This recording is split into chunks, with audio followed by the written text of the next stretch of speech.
She was one of the few black women in South Africa to qualify as a medical doctor during apartheid.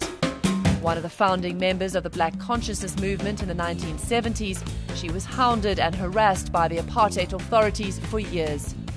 Her straight talking, though, like to this ITN reporter in 1984, hasn't changed. There's been a lot of talk by the government of change in South Africa. I haven't seen it here, let's put it that way. This week on African Voices, academic, businesswoman, activist, Dr Mamphela Ramphele.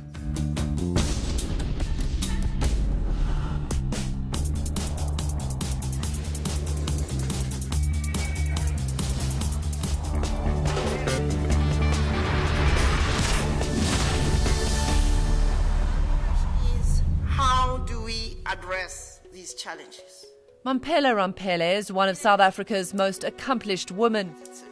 With the advent of democracy, she became the first black vice-chancellor of the University of Cape Town, and then went on to become a managing director of the World Bank in Washington. Now back in South Africa, she says she's still working to uplift her people. Mamphele had humble beginnings, growing up in a small village in the far north of South Africa. It is a quiet part of the country, but it's actually got a very powerful history. It used to be called the Great North. It's now called, obviously, the Limpopo province. It's where you had some of the most excellent schools were in the Limpopo province. And part of the reason was the influence of the missionaries. So, yes, it's a very quiet place, very beautiful, but very harsh and rugged. So although we were poor, we were never hungry. And there was no malnutrition in that area because people just walked out into their gardens and picked guavas, picked oranges, right through the year we had fruit. A rural ideal then, but now Kranspoort is a very different place. The village church is in disrepair and run down, but the old pews where the Ramphele sat on Sunday are still there. Mamphela's old school, where her schoolteacher father taught, is now a broken, decrepit place. Still in use, though. My father was a very, very curious man who educated himself, I believe, to the level of a graduate, because he had a little bookshelf in his bedroom with every classical book you can think of, whether it's Charles Dickens, whether it's Shakespeare, and yet encyclopedias for Africa. So I grew up on my little belly, reading all of this stuff, sometimes not understanding anything. But I love books, so I fell in love with books. And so the urge to excel was driven by my father's belief that I had enough brains to be able to not just be on top of the class, but to actually push myself, compete against myself. And my mother, of course, was a perfectionist.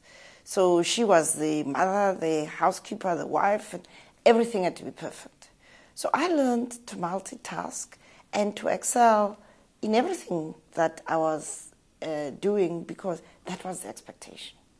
You write that in spite of this quite idyllic childhood, you had an overwhelming fear of the dark. Absolutely, and that's a very terrifying kind of emotion for a child growing up in a village where the dark is everywhere. There's no electricity, or there was no electricity where we were, and everything was outside. You had to go and fetch water outside in the earth pot that was outside because there was no tap inside. You had to go and spill water after doing the dishes. You had to go to the loo outside. It was terrifying. So I was very afraid of ghosts, and there were many, many ghost stories in the village where I grew up, Kranspoort.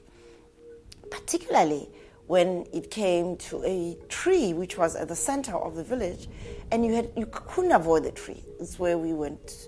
We were to walk past that to fetch water, past that to go to the school, past that to go to church. The only person in the village who was said to be able to confront these ghosts was a man who was the church warden in our church. His name was Paul, or Uncle Paul, as we called him.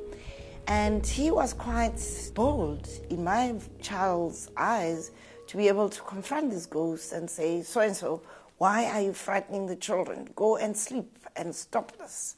And they say, in fact, some of them would say that he would actually lead the ghost towards the graveyard, which was just outside of the village. I just love this man for being able to do this and take these frightening ghosts away from us. But he sort of conjured up in a way this amazing ability to confront your fears, I suppose. Absolutely. And that is a huge lesson in life, particularly your life, perhaps. Absolutely, because in confronting the ghost, he didn't just say, ghost, go away. He called it by name. The lesson for me is that the things we fear most are those that we avoid to confront, and secondly, those that we fear to call by name. And on the political level, it also takes in a whole other dimension, this thesis of yours. Absolutely, particularly in our complex society in South Africa. We have major legacy issues coming from our past, dealing with the issue of racism.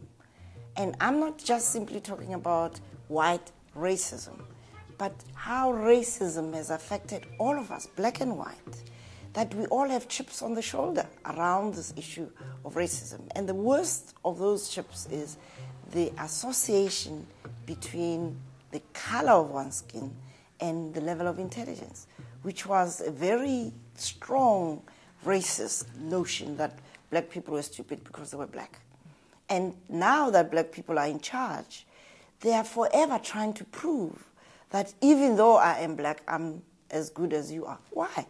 Why should you say even if? So you can see how we have been colored by the whole color bar, but it is impoverished by our unwillingness to confront those complexities and therefore to take away the sting that makes it difficult for us to acknowledge that white people, for better or for worse, have more skills than black people, not because they are more smart, but because they had more opportunity. And so if we take the freedom we are now enjoying as the opportunity for more people to have access to skills training, to education, and to demand of them to perform at their best and not want to say that mediocrity is acceptable because people have been born poor. My father never accepted that because he was born poor, therefore he had to be a second best teacher, second best choir master, second best father. No, he had to be the best. And that's what he instilled in us as children. And that's why I believe that this country is destined for greatness precisely because of its complexities and the diversity that we embody as South Africans, both in terms of our cultures, our languages, and the inevitable gender complexities. We really could help the world to experiment with different ways of being. But we can't do that. We cannot make the contribution we could make to global culture if we are afraid to confront these ghosts from our past. Dr Ramphele is widely respected for her role as a leading anti-apartheid activist, alongside her partner, Black consciousness leader Steve Biko. More on his brutal death at the hands of the apartheid police and her reaction after this break.